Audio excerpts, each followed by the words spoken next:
So I'm going to get started on the meeting now. So I'd like to welcome you all to the Georgetown Historical Society annual meeting. My name is Chris Comiskey and I'm the president of the Historical Society. If you haven't had a chance to get some refreshments, you can help yourself before we get yakking here.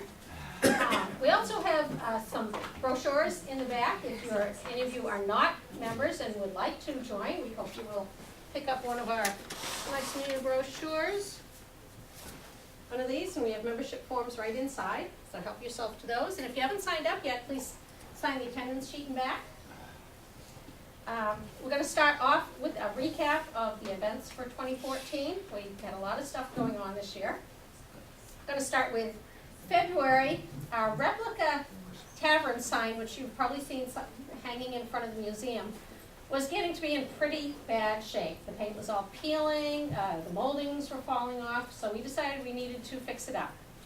Ed Desjardins contacted local artist Chuck Margison, who said he would do it, and we turned it over to him in February and started our fundraising. We had to raise $1,000 to restore this sign, and I'm happy to say we sent out a plea to our membership, and within a few months' time, we raised that $1,000. So thank you to everybody who contributed to that. Oh, and by the way, we hung it in June just before we opened. So it's not out there now. We take it in for the winter, but Chuck did a really nice job. It really looks great. In April, we hosted a table at the Kiwanis Pancake Breakfast, and that's a great thing to go to. Lots and lots of people, so it gets a lot of visibility for us, and we brought in $210 and gained 6 new members from that. So that was a good morning. Also in April, we voted to join the Amazon Smile program. Now what this is, a lot of you probably shop on Amazon.com, especially this time of year. Amazon has a new program where they donate to charities. They'll give a small portion of your sale to your chosen charity. So, if you're going to be shopping on Amazon.com, go to, instead, smile.amazon.com. It's the same way of shopping on Amazon, except they will ask you to choose a charity to give a portion of your sale to. And go to Georgetown Historical Society, Georgetown, Massachusetts, and we'll get a small portion of whatever you buy. It doesn't cost you any extra, but we get something out of it. So, smile.amazon.com. We hope you'll check that out if you're shopping on Amazon this year. In May, Karen and I got together and created a nice new brochure. Replaces the old, very outdated brochure that we had been giving out. Among the things, it tells about how many, I think it says 26 antique shops in Georgetown, so we know how very outdated that is now. So I felt it's high time for a new brochure, and we also included in this one a membership form, so anyone picking up a brochure also gets a membership form. You don't have to print up separate forms. So we're pretty proud of that, and thank you, Karen, for your input on that. Also in May we had a really special event. On May 16th, a group of us went into Boston for a very special day. And I'll go back a little bit. Back in January, we got a notification from the Massachusetts Historical Commission that they were looking for nominees for the 2014 Preservation Awards. The board of directors decided that our own Ed Desjardins would be a very good candidate for one of these awards. So Ed and I got together and I asked him to pull together everything he had on his 46 and counting years of preservation work, well, most of that volunteerism. And we had newspaper articles and all sorts of things over all these years. We put it all together in this thick notebook and sent it on into Boston. And lo and behold, we get a thing. Ed got the first notification that he did indeed win the 2014 Massachusetts Historical Commission Preservation, Local Preservationist Award. Stand up, Ed. Stand up. And we have, in the back of the room, you can see the poster that the Historical Commission made for each of the winners. We have Ed's poster up back, and his award, and also a notebook. There's some pictures there, and a notebook of some of the things. So please take a look at that after the meeting if you didn't look at it beforehand. It was a very special day, and we're very proud of Ed for the award, and we're very honored to have Ed as one of our board members. I'm glad Chris could make it to the award, and George Perkins for the Historical Commission, and Rick Dittwiller was gonna do the slideshow for us shortly, and we had a couple representatives from Rowley, so it applied for 2 communities. I spent a number of years in Rowley and a number of years here in Georgetown, made the loop and actually came back to Georgetown. So we've been involved with Historical Commission, historical societies for many, many years. So thanks, Chris, for helping us put all that together. Thank you, Ed. That was a great day. We got to go to the Mass Archives, and Secretary of State Bill Galvin was the one that presented it to Ed. We have a picture of him, Ed getting it from Bill. Kind of made a brief appearance, but he did give him the award. In June, we awarded our annual Homer Chapin Memorial Scholarship. Each year, we give a $200 scholarship to a graduating senior who's going to be majoring in a history-related field. And this year's winner was Jackson Fritz. And also in June, things get busy in June for the Historical Society. We had our museum and school cleanup days, and I would like to thank Sylvia Johnson, Karen Brocklebank, Ed Desjardins, and Becky Southwick, who helped with the cleanup. Well, it was a especially dirty job this year because last year we had our foundation repair project, and that kicked up an awful lot of dust all through the museum. So it was a lot of extra cleaning this year. It was a real mess. And then, after we got everything clean, June 18th is our real fun day. That is the day that the Pembroke 3rd graders come to visit our museum for their annual field trip. And that's a lot of fun for those of us who do the tour guiding. We tend to be a little hoarse by the end of the day, but it's a fun time. We separate the kids into groups, 5 or 6 groups, and they each go to a room, and then 15 minutes later the bell rings and they move on to the next room, so they get to visit every station along the way. So we had a lot of fun. We had about 120 third graders plus their teachers and their chaperones that day. That was a lot of fun. And I want to thank people who helped that day. We have the tour guides were Ed Desjardins, Rick Detweiler, Beverly Knapp, Star Anderson, and me. We had Barry Crawford was our bell ringer, and our crossing guard getting the kids safely back and forth across the street with George Comiskey. So thank you to all of you. And then also on June 18th, that was a busy day for us. We also had a talk here at the library that evening by Joe DeMore, and he's gotten very interested in the book about the last pond, about the Hardy family who settled in the federal city area of our protected Hampshire Woods Conservation Area. So he gave a talk in the library on this, and then he later gave a couple of guided tours of the Hampshire Woods area. Then June 22nd was opening day in the museum. And this year we had a brand new exhibit that opened that day too. Last year, earlier in the year, I had been talking to our curator, Steve Keene, and he and I were planning on doing a business exhibit in the back room. Both of us really just didn't like the back room. It was just kind of a mishmash of all sorts of things that had nothing to do with each other. So Steve and I talked about it would be nice to have something in the museum representing the early businesses of Georgetown, and we were talking about what kind of things we'd include.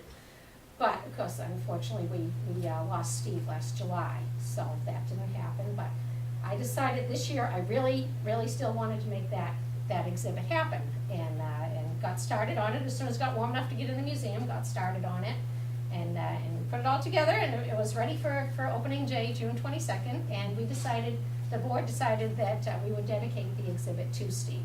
So that is in memory of our curator, Steve Keene. And if you haven't come by, we hope you'll stop in next year. It's going to be, we think, probably a permanent exhibit, so we hope you'll stop in and check it out. It represents a number of the early businesses of the town. Let's see. Oh, and this was also our last year of our Georgetown in the Civil War exhibit, so that's gone, put away now. But in a few years' time, Karen's going to be putting together a new exhibit. She's making a face at me. Karen is doing a lot of research right now on World War I, and in 2017 it'll be the 100th anniversary of the U.S. entering World War I. So Karen is going to be working on a special exhibit. So look for that in a couple years. Okay, moving to September. On September 17th, we had another talk here in the library by Joe Cornish. He talked about researching your old home. A lot of people who have old homes want to try to figure out how old it is, and he gave a great slideshow, gave you a lot of clues of things to look for that can help you determine around what area your home is from. And that was very well attended. We got a lot of people show up for that. Trails and Sales on September 20th, 21st, 27th, and 28th. We've been participating in Trails and Sales the last few years. Now, some of you don't know what that is. It's a county-wide event run by Essex National Heritage, and it's all free. Everything's free. We have lots of historic homes. They have all sorts of things going on. History walks, nature walks, kayaking, canoeing, lots of different events, and they're all free all over the county. So we've been participating in that the last few years and took part in that those 4 days. And even though it's free, we managed to take in $112, which was pretty good. Our attendance this year was way down from the last few years. We had about half as many, but this is that stretch in September where every weekend day was about 80 degrees. And they said all the outdoor events did really, really well. The indoor events all saw a drop in attendance. So who would want to hang out in an old house when you can be out enjoying the weather? So we didn't do as well as we have other years, but still $112 is still okay for 2 free weekends. Part of that was $44 that was donated by Ed Desjardins during the 2 weekends. He held an art show. He is an artist, and he had his artwork spread out in the parlor, and he donated 20% of his sales to the Historical Society for those 2 weekends. So thank you, Ed. And let's see, October, we had my cemetery tours, as I've been doing the last several years. On October 18th and 19th, I did my historical cemetery tour of Union Cemetery. And then October 25th and 26th, I had my Halloween tour of Union Cemetery. And we took in $145 from those tours, and 27 people attended that, which I thought was pretty good, considering one day rained. All in all, we had about 250 visitors at the museum this year, which is including the Pembroke students and that group. And we are continuing in our recruitment of new members. The Historical Society is growing very nicely in the last few years.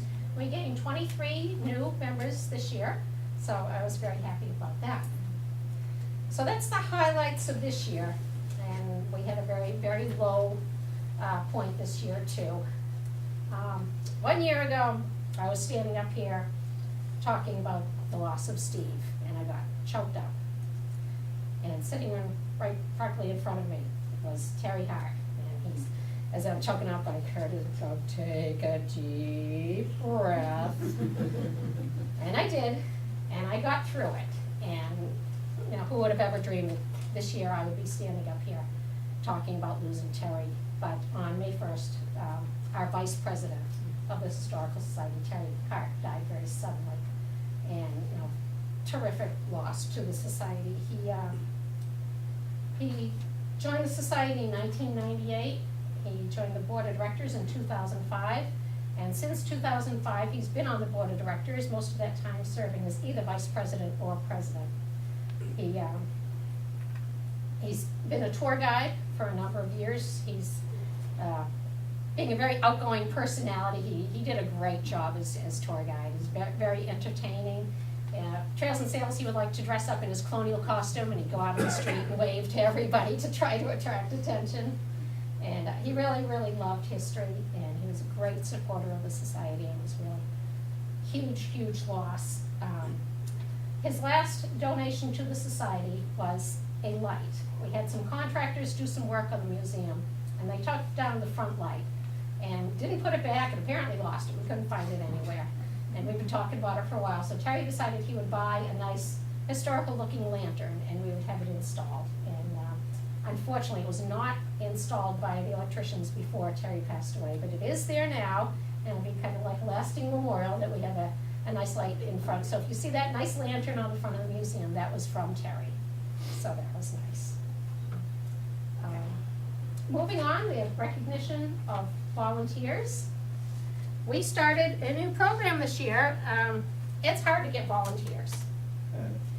See what Ralph goes, he's Kiwanis, so he knows it is very difficult to find volunteers. It's getting easier. I'm not having a problem finding members. People want to join the society, but getting people to actually help is another thing. So we started as the board, started a new program this year. We did an incentive. And what we said is if you volunteer at least 10 hours with the society, you will get one of these nice Essex National Heritage Area volunteer passes. And what this is it lets you in for free in over, this is the list, over 60 historical sites around Essex County. This includes places like the Peabody Essex Museum, Crane Estates, some really, really good places, and some that are, you know, not too cheap to get into. So it's a really nice incentive, and we did have a number of people who did put in 10 plus hours. So I'm gonna give those out. I know a lot of the people are missing tonight. I'm gonna start with the unsung hero of GHS, I think, who puts in tons and tons of hours. Ralph Chenard, he mows the lawn. He's all season long. He's mowing, he's trimming, he's painting the fence, he's doing all sorts of handyman work around the museum. He probably puts in more hours than anyone else, and probably a lot of people combined. I think he's got me beat even. So Ralph, you earned your pass.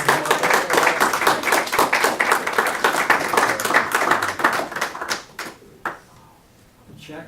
No, I'm sorry, there's no money in that. It's in the mail. And, actually, I'm going to start with my board of directors, because everybody on the board of directors, along with attending a lot of meetings, and I don't think I've ever had to cancel a meeting for lack of quorum. I've got a really dedicated group that show up to just about every meeting, and I really appreciate all the work they put into it. So my first group that I'm giving out are the board of directors. Many of them are also tour guides in the museum, plus they help out at other special events too, so they put in a lot of hours. Next one is Karen Brockaway.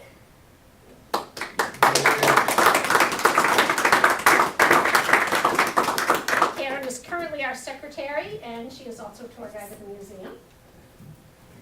Ed Desjardins.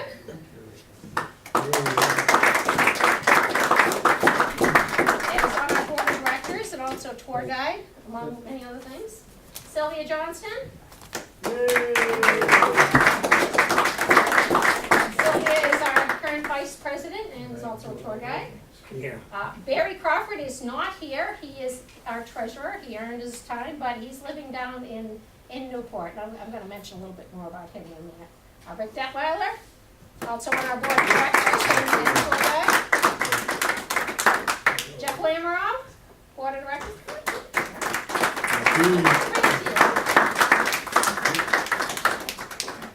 And we were very fortunate this year to have a couple of new tour guides. Losing both Steve and Terry, they were both very, very active tour guides. They were really two of my best tour guides. So I was really stressing about what I would do with two of my best tour guides gone. But I did get two new volunteers this year who have put in quite a bit of time as tour guides, have been learning and doing a great job. And neither of them are here tonight. There is Sue Daigle. And the other one is my son, Brendan Comiskey, who It was also a great opportunity to play the role at the cemeteries. As the, yes. Yeah. Yes, my son Brendan was also the Grim Reaper cemetery tour. He was an actor, so quite enjoyed that. Yeah. She's not here, but Joe's here, so Beverly Knapp also got her 10 hours in, so Joe, you can give that to her. And the final one also not here is my sister, Loretta Phone, who also put in 10 hours at the museum.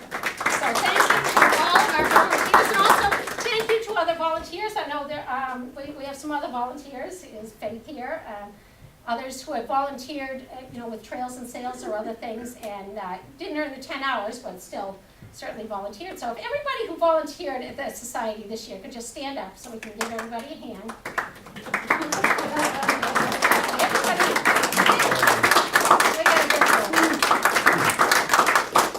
Excellent. Thank you all very, very, very much. Okay, let's see, where am I?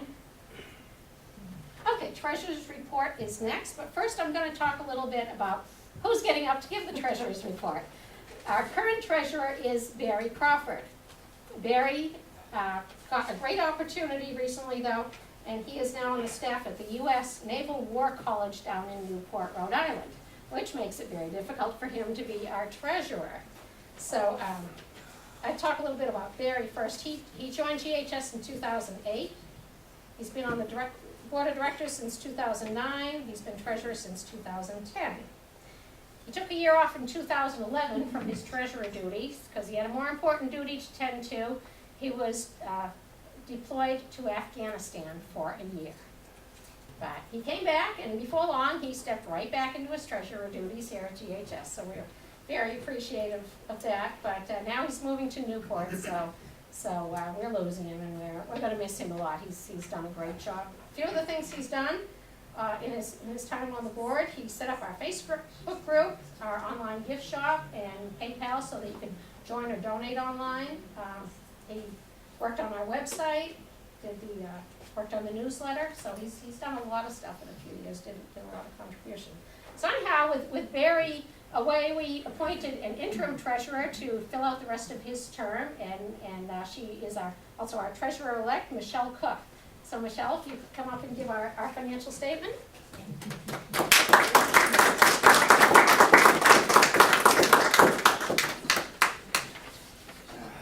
Announce the results of the election. I usually turn this over to the chair of the nominating committee. Unfortunately, this year that was me, so I just get to keep talking.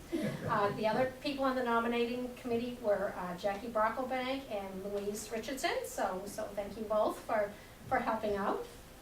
It was a little harder this year. Usually, most years we have maybe one position to fill. We had 4 this year. We lost Terry. Barry's moving away. Our curator, Michelle Pryor, got a new job after she took the curator position, which took her a lot of traveling and a lot of time, so she found she didn't have the time to dedicate to it.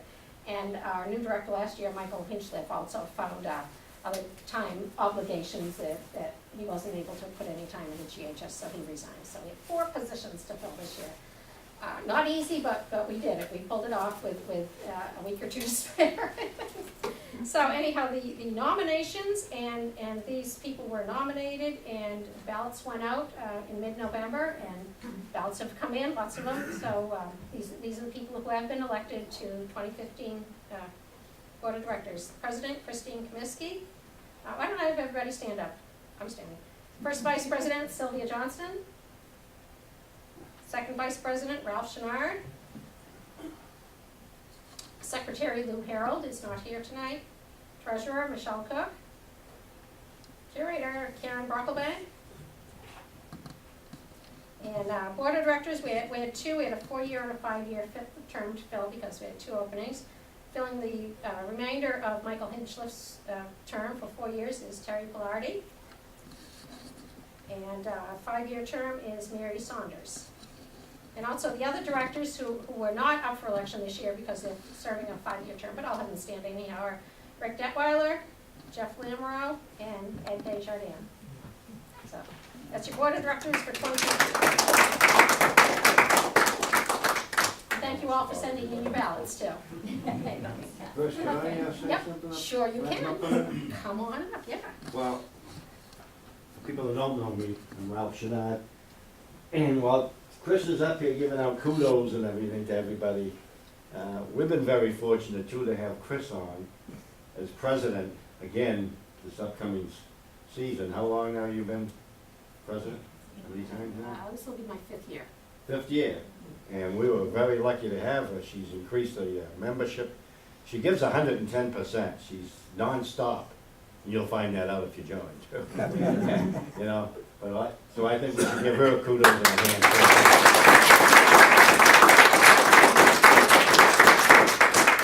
Thank you, Ralph. That's Yes. nice. Call it like it is. So I'm done talking now, so I can sit down and be quiet, and I'm gonna turn it over to Rick Detweiler. Detweiler, you have a tongue tied up. Okay. Back a little while ago, there was an open house at what used to be the Dunbar Tavern, and Rick put a little presentation together on that, and he has expanded on that and is doing a presentation tonight on the public houses of Georgetown. So, Rick, Adam, do you want the lights off, Rick? Sure. My setup here was fine when I closed the lid on this, and now when I opened it, it's not. Okay. It's just Murphy's Law Take a minute. of computers. So I will turn it over. Rick is a member of our board of directors, and he's going to take it from here. Okay, thanks. Thank you, Rick. Yeah, I just have to give you a quick introduction as soon as I get this thing to behave. here we are at the beginning again. Now, let's just see if we can make the slideshow work again, the way it did before. There we go. Okay. Thanks very much. Chris, as we all know, does deserve a huge amount of credit for keeping this organization going. And I just wanted to say also about Ralph, this is the way the Historical Society looks now too, as a result of his work among everybody else's. But maintaining it in this condition is what he's done, and it's not easy to do. I'd like to talk to you tonight. I'm sorry not to be out in front, but I will just introduce this with a quick little introduction. I've been working with Alan Olson on helping to preserve and find ways to adapt and use the Dunbar Tavern Hotel and Tavern, which is one of the main landmarks in town that had been let go for a number of years, and we were all concerned. There have been innumerable people coming by asking what's going to happen to it and how can we rescue it. So we're working on that now, and we've gotten the exterior pretty much in shape for the winter. But I'm going to give you the brief background, and then I'll go on with the slideshow, which will go quite fast. Kind of think of it as a movie with still shots in it. But the Dunbar Hotel and Tavern had a long and fascinating history among several public houses in Georgetown. It's not the only one. And its predecessor in Rowley's West Parish and New Rowley prior to 1830. So it's been in two different towns, but it's still in the same place. I had a story about a church in Wellesley that was formerly Needham, and there was a book about it, and it said this church was moved from Needham to Wellesley. Well, it didn't happen that way. The town name changed, and that's what happened here. New Rowley and West Parish of Rowley became Georgetown in 1838. So it was the first public house in town was the Brocklebank House, and we believe that in 1754 Dudley Tyler began operating that as a public house, and later Solomon Nelson from 1767 to 1810. And the picturesque old sign of General Wolfe on horseback you've seen, we have a nice reproduction, just as you know, made there. But it's riddled with musket balls said to have been fired by the Rowley militiamen in 1775 on the way to Lexington and Concord. So that's quite a piece to have in that museum. At any rate, it's now reproduced and hanging in front. But then we got to the Pentucket House, and the Dunbar Tavern opened around 1811 after the old Brocklebank former public house tended to close down in 1811 when the Littles opened their shop there. So they were filling the void here in the center of town when the center of the town moved from the intersection of Elm Street over to the intersection of North and Main. So we've got Central and North Street and Main Street. So this will be the story of a lot about the Dunbar Tavern, which is why we started to do this research. But I wanted to put it in context for all of you so you can see how it fits in with the other taverns in town and inns in town. Now we can turn the lights back here off a little. I think it helps a bit. One thing we think about is all these old taverns. They were coach stations, and here's an old English print on the left that shows you really the way the business started. But in Georgetown, that's the historic Georgetown. The Dunbar Tavern is really a real landmark in the town, and that's a 1950s article that shows you the old barn door. If you notice on the right, in the back is the barn that you'll see later. But it had a door that had a little arched opening. And that's the way it looked in the 1950s. And on the right, believe it or not, is a very similar building. It's 1838. It's the Berry Tavern in Danvers. So you can see how in vogue this hotel tavern style was at the time. In the 1840s, when they added the gable to the Dunbar Tavern. At any rate, we have a long interest in inns and taverns in America and New England. And Henry Ford published this in 1926 about the Wayside Inn in Sudbury, and that's sort of the classic American inn. And there it is on the left in a book by Mary Northend from 1925, The Wayside Inn, with all of the Hunt people in front. That's very much the period when she wrote about the Baldpate Inn, and there's photos in here from her book on the Baldpate Inn. But the Wayside Inn is the really the classic 18th century inn, and you see the bar on the right in the tavern room, which is where the militia and all those people met. There's another good one in Lexington if people want to see it. This one is the sort of prize one with the old kitchen on the left with a great fireplace and a long trestle table. That's the way they looked in the 18th century. You can picture that kind of activity in the Brocklebank house. And then, of course, you have to have a Washington bedroom in your 1925 view. This is the Mary North End view of Washington's bedroom of the Wayside Inn. But that's the way they looked with the teasters on the beds and the fire in the fireplace. Now, on the left is another very important 18th century tavern, a lot like the Brocklebank, Dudley Tyler's tavern. It's the Golden Ball Tavern, but both the Tories and the Patriots met there. On the left you see it in the 19th century, and on the right in the present day with the reenactors in front. But actually how Washington went by also on his trip. But one thing that you want to notice especially is the folding partition. If you go visit it, it's open to the public, and you can see a folding partition on the top floor there that's actually meant to open this room into one big room. And you'll notice this later on in the Dunbar. Also, on the ceiling in this bedroom are two hooks for hanging the curtains for the bed. And we have the same thing in the Brocklebank house that you'll see later. But here's Rowley, and Georgetown, of course, is on the left. Over here you see the ponds and the intersection of North and Main Street and what became Central in 1794. But there were only two taverns, and they're very faintly underlined in red here. One here, one way over in the center of Rowley, but one other in Byfield. And here's the center of town, the way it looked on the 1794 map. Doesn't really point out anything. Here's the Brocklebank house and the old Congregational church. And down here is where they built the Pentucket house. And you can see here in a map of 1810 to 1840, Savory's, J.B. Savory's, that was Colonel John B. Savory, and Robert Savory down here is the Dunbar Tavern, and they built those two.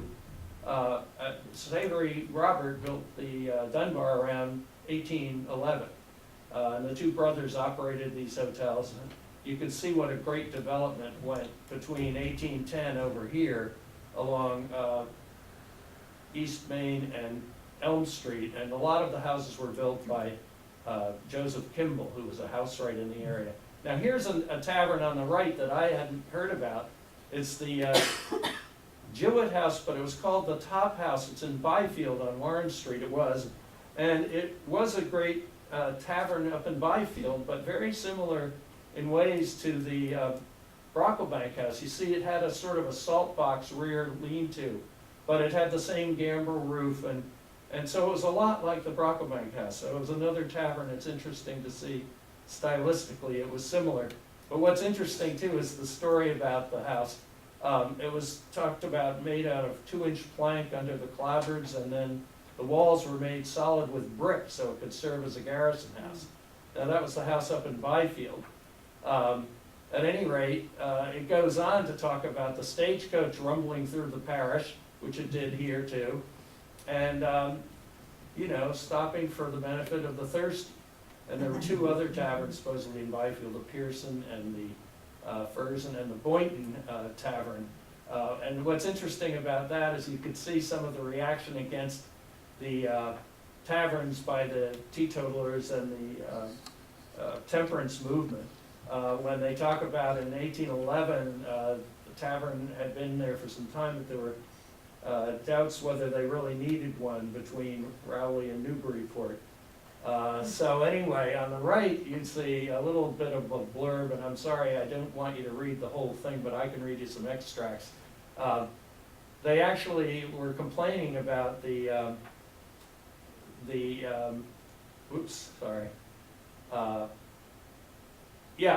the charges that the influence of the tavern is pernicious to the morals, the peace and comfort of some families in the vicinity. And it states that they're all credibly informed that people are there at very unreasonable hours of the night, even on the holy Sabbath, profaned by persons who pass sacred hours in an idle and dissolute manner. So that helps explain the temperance movement in the 19th century.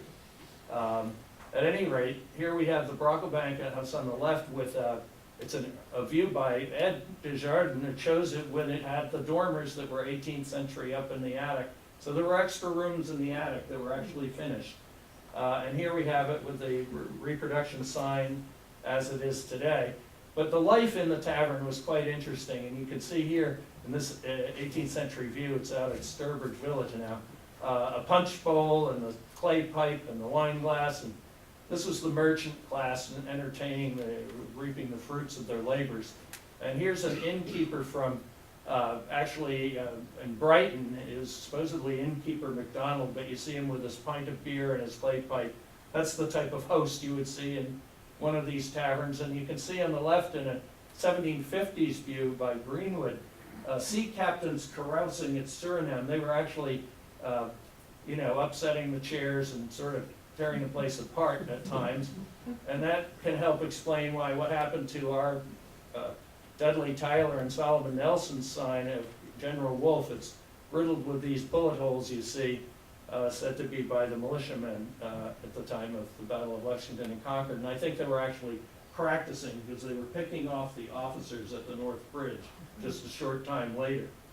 And that up there is one of the muskets hanging over the great fireplace in the Brocklebank house. That was Captain Adams' musket from the French and Indian Wars. Right. What's the face of the background? Well, Yeah, I was just gonna ask this that ghostly myself, yeah. face is an earlier iteration of that sign, and we don't okay. know if it's supposed to be General Wolfe or I who. thought I was seeing. But I think no, it's actually there, and we've talked about it over the years, and I'd like to have them x-ray the sign, and, there are people who can use ultraviolet light and different means. Waste not, want not, I think was the, you would Right. reuse whatever is Well, possible. and it's Yeah, called yeah, chiaroscuro, I believe. Yeah, Ed would Yeah. know, there's the name for it. It's like when you paint over something and it shows through. Then in 1811, when the Littles came in, they built a new fireplace. This is the new kitchen in the back of the Brocklebank house. You can visit that and you can see all the bathtubs and things such as would have been used in an old tavern of this time. And you've got the high post bed in the bedroom, and you got a low post bed in a later Victorian bedroom. And then we've got the Georgetown room. This is the Steve Kane Memorial, which you can all go see, but you'll see the Baldpate Inn sign is right up there on the wall.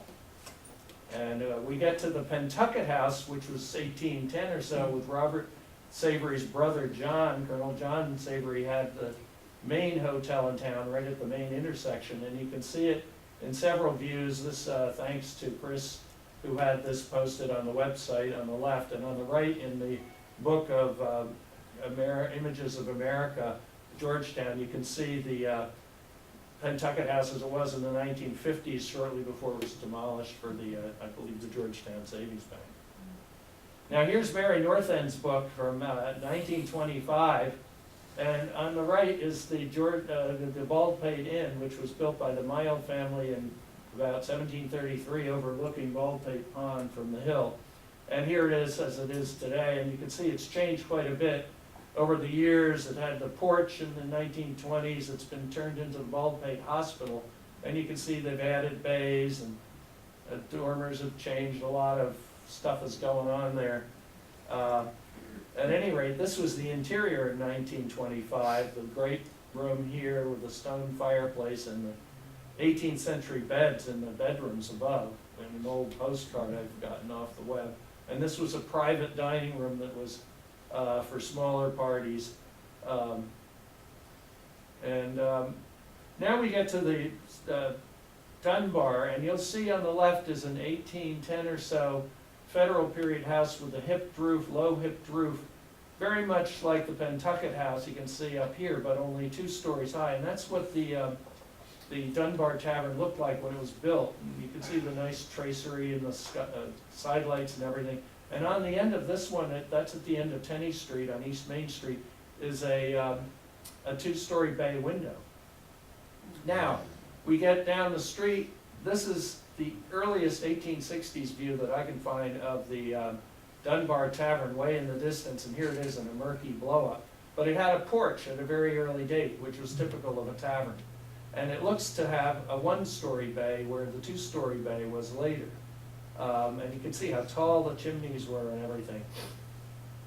There's a neighboring building up at 43 East Main, I believe it's been altered, but it looks so similar. We thought this was the Dunbar Tavern for a while, but it's got a very different L that was added. And the Dunbar Tavern here on the right had this gable-roofed addition made about 1840, and these are smaller windows than you see today. They're slightly smaller, and there's the old porch as it was originally in the 1840s to 60s. Here's the bank building next door, just to the right, with the, I believe they said that's Dr. Schutz's Shays. He's on that, or Dr. Hoyt, sorry, Hoyt. At any rate, the Hughes family bought the house from Dunbar around 1877, and here it is in the turn of the century look. It had the two-story bay added in probably the 1860s while it was still a hotel. And it still had the porch until the 1930s, and the bay window was taken off and a one-story bay put on in 1938 by C.B. Hills. There's the detail of that two-story bay, and that happened to be in the main dining room of the tavern. You'll see the interior of that later. But we were very lucky that the C.B. Hills family, Judy Hills, brought down a whole series of photos taken in the 50s and 60s of her family. This is East Main Street with the Dunbar Tavern here, hotel and tavern. And here we have it with a row of elms marching down the street, and here's a parade marching by as well. But the old elms were a huge part of the character of town, you can see. And then there's the before and after of the same view, just a few years apart.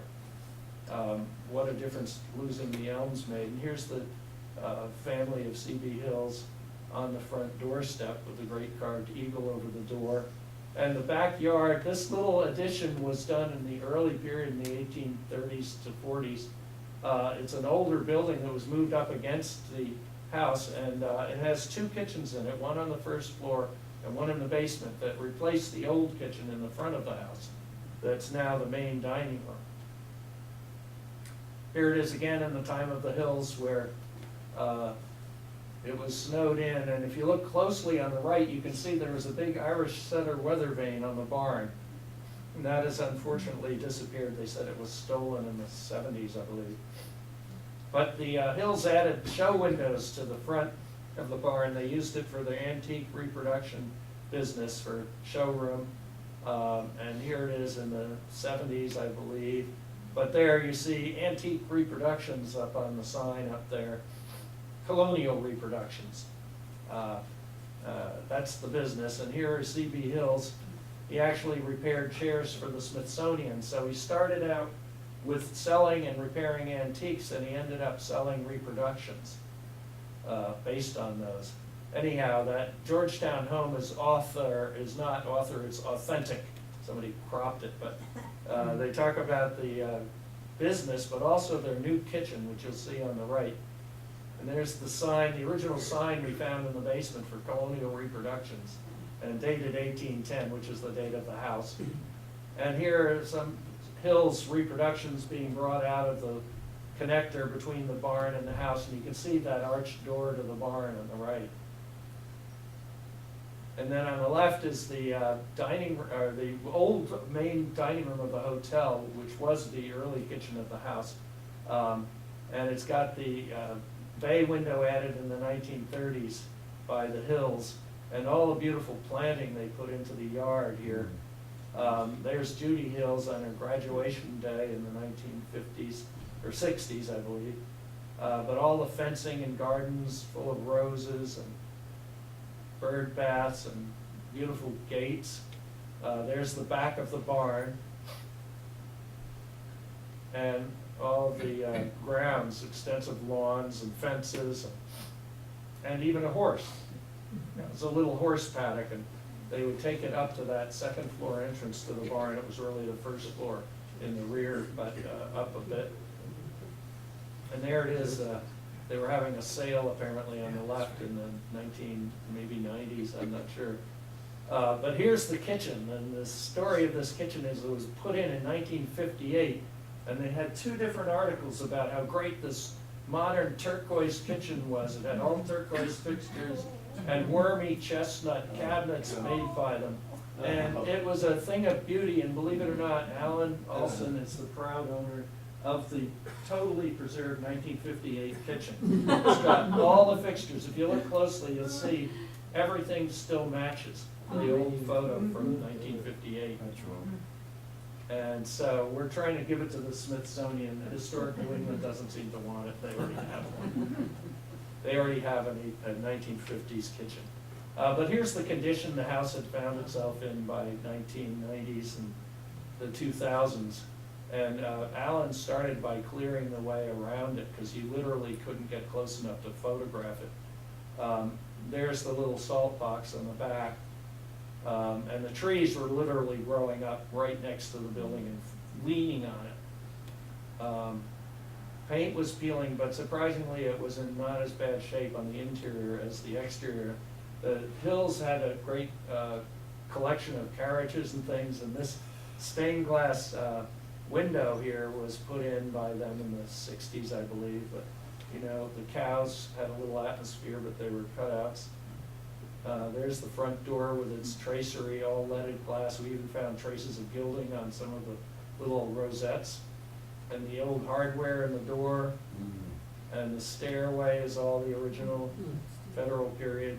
There's the main dining room of the hotel with the old kitchen fireplace behind here, and that bow window from the 1930s. They said they salvaged it from another house, actually.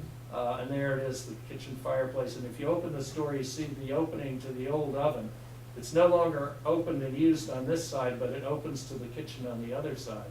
And here's the later kitchen added to the back inside the salt box that was moved up against the house. And then in the basement, there's a similar one. And here on the right there, you see the little kettle is actually a set kettle for boiling hot water. So as a hotel, it needed two kitchens. And it was quite an extensive operation. Here are the downstairs parlors. The one on the right is the first dining parlor because it had plates for china, plate grooves in the shelves for china. And the one here. Now, this is where it's interesting. This partition between the private dining room and the main dining room is actually a folding partition. We found the other two doors up in the attic, but this was a big folding partition that opened the two rooms into one giant ballroom.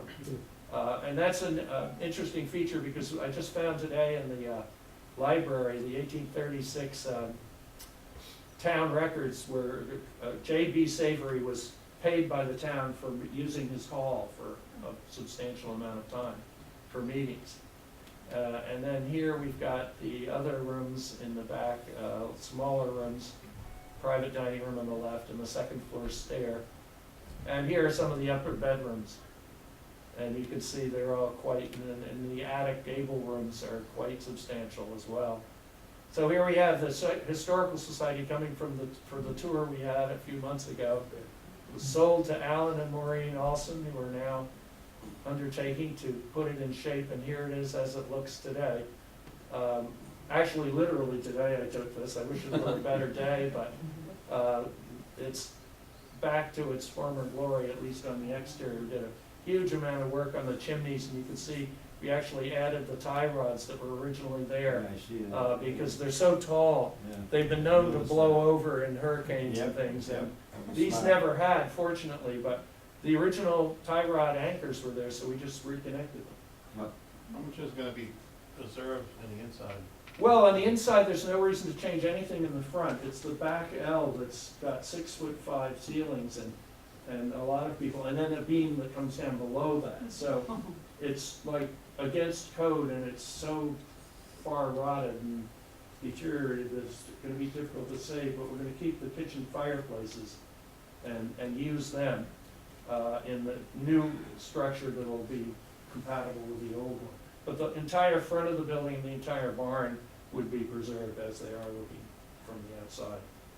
and the connector between would be rebuilt to conform with whatever use it's being put to, which at the present time is planned to be condominiums and some affordable housing. From the time he took that over, boy, he got a lot of work done. He knew. Yeah, he wanted to get the exterior Wow. all tidied up for the Looks good. winter, and it's really all nicely. He got I work mean, done. The reason for the blue tarp on the roof of the barn, though, is that there was a huge hole in the top that was actually, all the leaks were being caught by a sleigh that was up in the attic of the barn. But he removed the sleigh, so we had to put a tarp on it. At any rate, they're gonna wait on the barn roof, but everything else, the house is entirely closed in. Yeah. A lot of work. Rick, I have a question on Yeah. C.B. Hill's restoration. I think George Hills was his brother, and he was the antique dealer for many years in Yeah, apparently George is the one people know. Yeah. Whether CB went by another name too, I don't Oh, know. really? I didn't know if it was the same family or. It's Yeah. apparently the same They are family. the same family, They are, okay. yes. Brothers.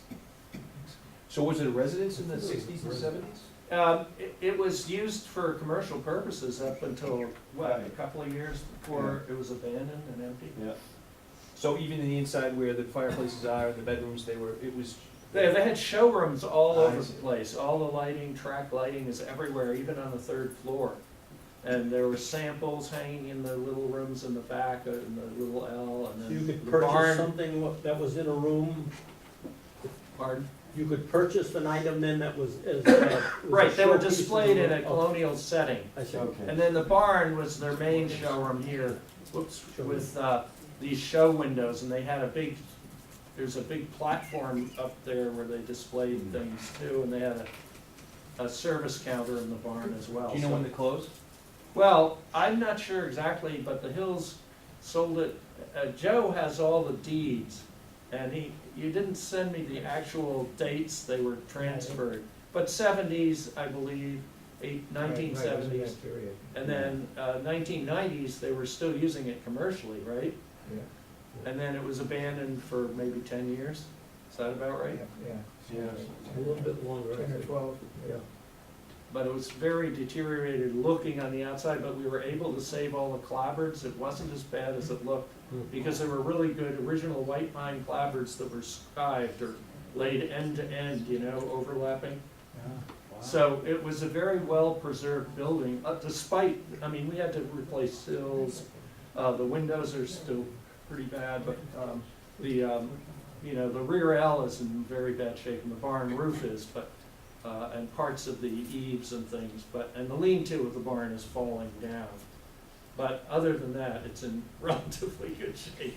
In other words, the foundation is really good. The chimneys have been rebuilt, so they're fine. The rest of it, it's structurally fine. You said that was a stagecoach stop. How about Baldpate? Was that also just a stage, or was that? They more had resort? that as a recreational place, and I just found out it's apparently, according to that Mary Northend's We Visit Old Inns, it was built in 1733 for the Miles as a summer home. From Rowley, they would go up on the hill to get the view of the lake and everything and see the ocean. Yeah. So they used it as a summer home from the beginning. And then it became more and more used that way. Spofford's family owned it later and used it as the inn around 1900. So that it was always a resort. Gotcha. And that was its main role before it became Baldpate Hospital. Jimmy Pearsall actually was one of the patients at the inn, great baseball player. Oh, Jimmy Pearsall, yeah. And there were other distinguished, people, sort of, It was there a- that you weren't aware of their names, and it was very private. Yeah. It was kind of like a spa. Yeah. It's where the Hollywood people would go You got today. it. Yeah. I can stay there for $7,500 a month. Well, when they don't go to the country inn and spa And spa. in Rowley. Oh, this is beautiful. That's great shots. That's my farm show, but that's a totally different show, but I use it as a screensaver. Nice. There's a lot of fun views in those old paintings. Yeah. Yeah. That's for another time. My wife is But I'll married, leave it so- going if you wanna watch while you have your dessert. Fantastic. Any more questions? No, I Okay. just have a Super comment. Joe.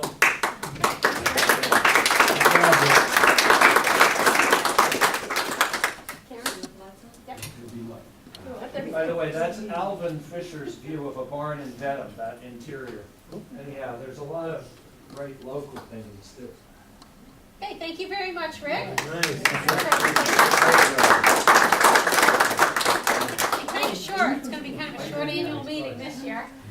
Thank you all for, oh, you have a question, sure? I just happened to come to the library to do Yeah. research on home, and I wondered if you could help me, because it's not in the archives up there.